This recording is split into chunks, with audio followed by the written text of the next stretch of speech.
누구나 양심으로 아는 것이 있습니다. 그것은 지옥을 가는 이유입니다.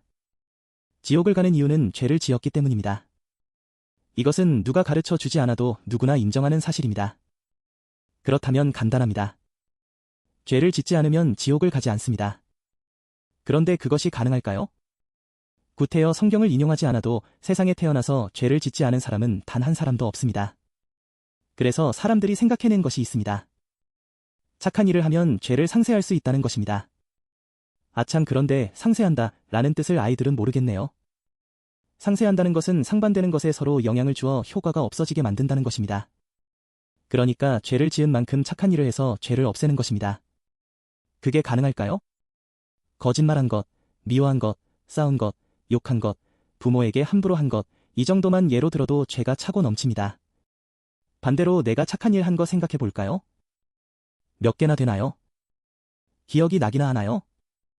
그렇다면 성자로 추앙받던 사람들은 착한 일을 많이 했으니 지옥에 가지 않을까요? 불교에서 살아있는 부처로 추앙받던 성철 스님도 죽음을 앞두고 자신의 죄가 수미산보다 높아 지옥에 떨어진다 말하였습니다.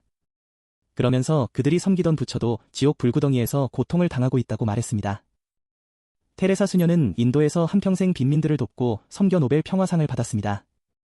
테레사 수녀가 죽고 난 뒤 그의 일기들과 편지들이 공개되었습니다.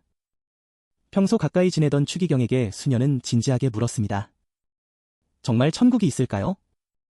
구원이 있을까요? 나는 착한 일 많이 하면 구원받는 줄 알고 한평생을 남을 섬기는 착한 일에 전부 들였지만 구원받았다는 확신이 없어요. 착한 일과 죄를 지은 것을 양쪽 저울에 달아보면 어떨까요? 죄를 지은 쪽은 땅바닥에 바짝 붙어 있을 것이고 착한 일 한쪽은 공중에 높이 떠 있을 것입니다. 그러므로 죄를 없애기 위해서 착한 일을 하는 것은 죄를 지은 것에 아무런 영향을 끼치지 못합니다. 소설 레미제라블을 보면 장발장은 굶주린 조카들을 위해 빵 한 조각을 훔치다가 19년간 감옥살이를 합니다. 그리고 그는 이름도 마들렌으로 바꾸고 착한 일을 많이 하며 살아갑니다. 그러나 그의 과거를 끊임없이 파헤치는 자베르 경관의 위협 속에 살아갑니다. 죄는 감출 수도 없앨 수도 없습니다. 착한 일을 한 것은 한 것이고 죄는 죄입니다. 착한 일로 죄를 상쇄하지 못합니다. 결정적으로 죄를 없애는 방법은 사람들이 생각해낸 방법이지 우리를 천국이나 지옥으로 보내실 하나님이 만들어 놓으신 방법이 아닙니다. 죄는 하나님께 지은 것입니다. 그러니 그 해결책도 하나님께서 만드신 법대로 되어야 합니다.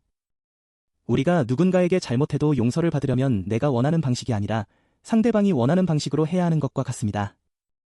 하나님은 죄의 삭은 사망이라고 말씀하십니다. 죄를 없애려면 죽어야 합니다. 죽어야 하기에 결국 사람으로서는 해결할 수 없습니다. 그래서 하나님은 죄가 없으신 자신의 아들을 인간들의 죄를 대신해서 죽으시게 만드시었습니다. 그리고 말씀하십니다.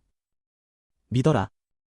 예수님이 너의 죄를 대신해서 죽으시었다 다시 살아나신 것을 믿어라. 이 사실을 믿으면 모든 죄를 용서하여 주시고 하나님의 자녀가 되게 해주십니다. 에베소서 2장 8절에서 9절 너희는 그 은혜에 의하여 믿음으로 말미암아 구원을 받았으니 이것은 너희에게서 난 것이 아니요 하나님의 선물이다.